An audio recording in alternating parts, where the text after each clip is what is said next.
Selamat pagi Bapak Ibu, Saudara-saudari kekasih Tuhan. Bersyukur untuk pagi hari ini kita masih berkesempatan untuk saat teduh bersama.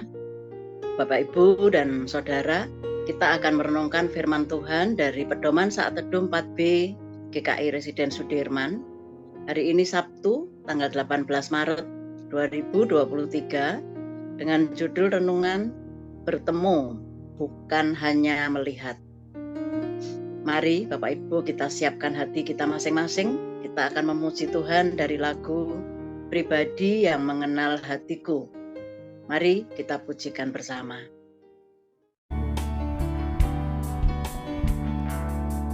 Bagai padang gersang menanti datangnya hujan,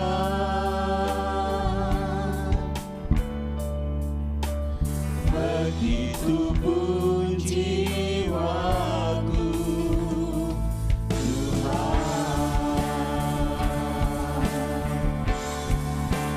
hanya Engkau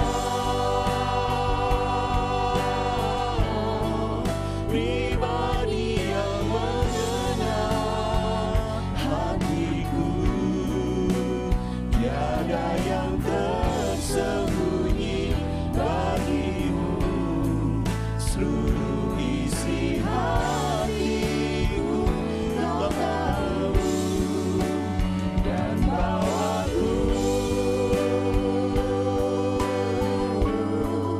untuk lebih dekat lagi padamu, tinggal dalam indahnya dekapan kasih-Mu. Hanya Engkau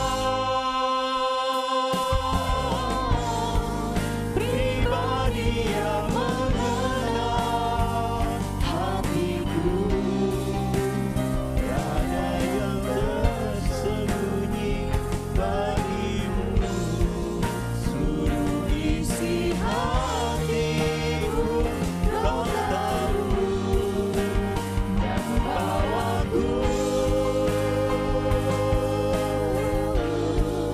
untuk lebih dekat lagi padamu, tinggal dalam indahnya dekapan kasih-Mu,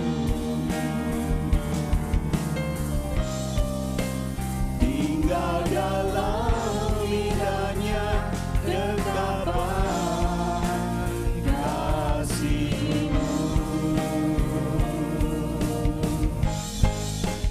tinggal dalam indahnya dekapan kasih-Mu.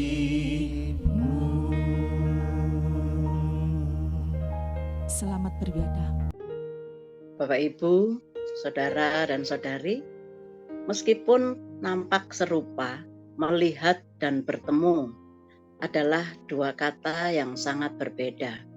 Melihat hanya melibatkan penggunaan indera penglihatan untuk memperoleh informasi tentang sesuatu atau seseorang. Sedangkan bertemu melibatkan interaksi langsung dengan orang atau benda yang kita temui. Melihat dapat membuat kita mengetahui tentang sesuatu atau seseorang. Namun, untuk mengenal seseorang dengan baik, kita harus bertemu dengan dia.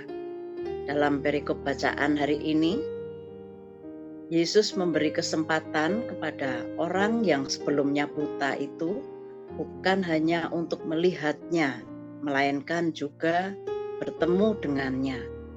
Perjumpaan dengan Yesus membuka mata rohaninya dan membawanya pada puncak imannya. Percaya kepada Yesus sebagai Mesias dan Juru Selamat. Bacaan kita sebagai dasar perenungan masih tetap dari Yohanes 9, hari ini dari ayat 35 sampai dengan ayat 41. Nanti akan dibacakan oleh Pak Yosa. Sebelumnya mari Bapak Ibu kita berdoa. Bapa Surgawi, Bapa yang sangat mengasihi setiap kami. Terima kasih untuk kesempatan pagi hari ini. Bapa, kami akan membaca dan merenungkan firman-Mu. Biarlah Bapa sendiri yang menolong, yang memimpin, menuntun kami, supaya kami sungguh boleh mengerti firman pagi hari ini. Firman yang Tuhan sediakan bagi setiap kami.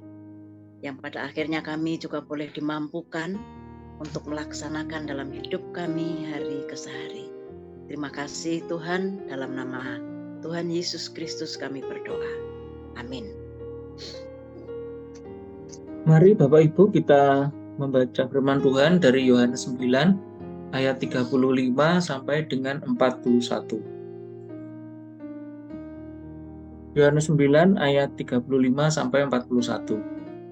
Yesus mendengar bahwa ia telah diusir keluar oleh mereka.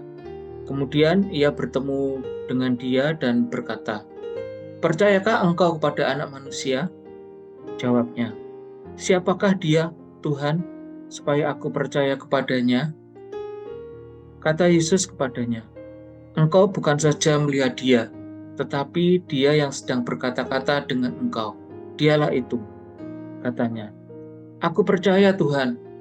Lalu ia sujud menyembahnya. Kata Yesus, "Aku datang ke dalam dunia untuk menghakimi, supaya barang siapa yang tidak melihat dapat melihat, dan supaya barang siapa yang dapat melihat menjadi buta." Kata-kata itu didengar oleh beberapa orang Farisi yang berada di situ, dan mereka berkata kepadanya, "Apakah itu berarti bahwa kami juga buta?" Jawab Yesus kepada mereka, "Sekiranya kamu buta, kamu tidak berdosa. Tetapi karena kamu berkata, 'Kami melihat,' maka tetaplah dosamu." Demikian firman Tuhan. Terima kasih Pak Yosa. Bapak Ibu dan Saudara, ayat 35 sampai 38.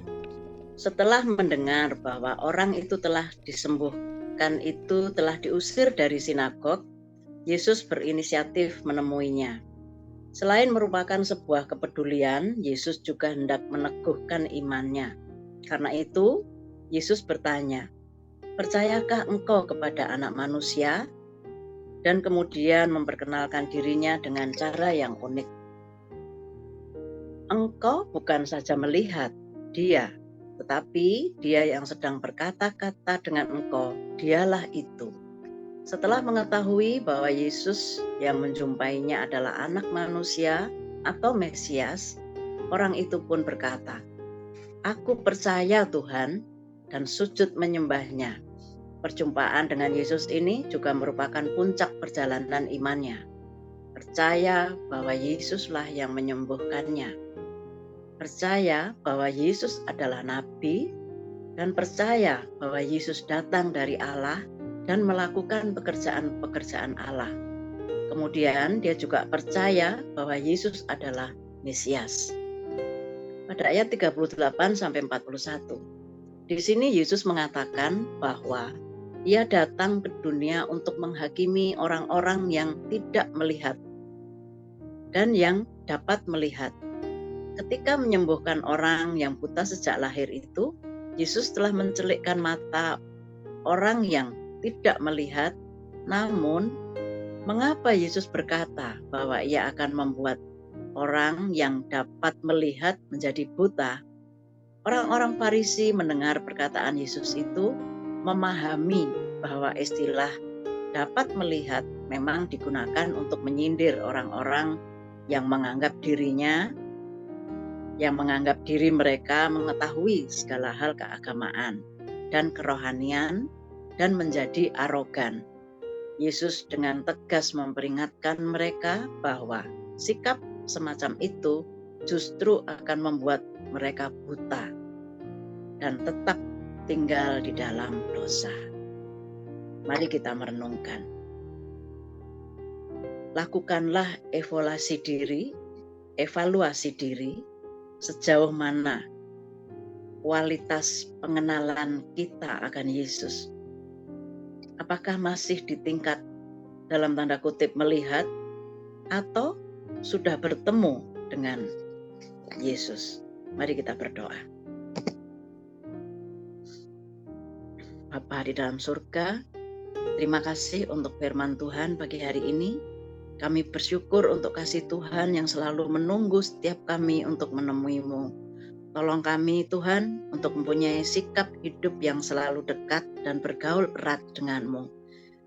Bukan hanya melihat, tapi kami boleh mendekat erat kepada-Mu. Terima kasih Bapa, dalam nama Tuhan Yesus Kristus kami berdoa. Amin. Kita dapat menindaklanjuti firman Tuhan pagi hari ini. Kita akan bertekad bersiap diri sebaik-baiknya untuk beribadah dalam kebaktian minggu besok, yang pastinya akan dilanjutkan pagi harinya untuk live group. Biarlah kita bisa dapat sesuatu dari khotbah itu dan kita bisa men-sharingkan di antara kita dan dapat memberkati kita semua. Terima kasih untuk kebersamaannya pagi hari ini. Tuhan Yesus memberkati. Amin.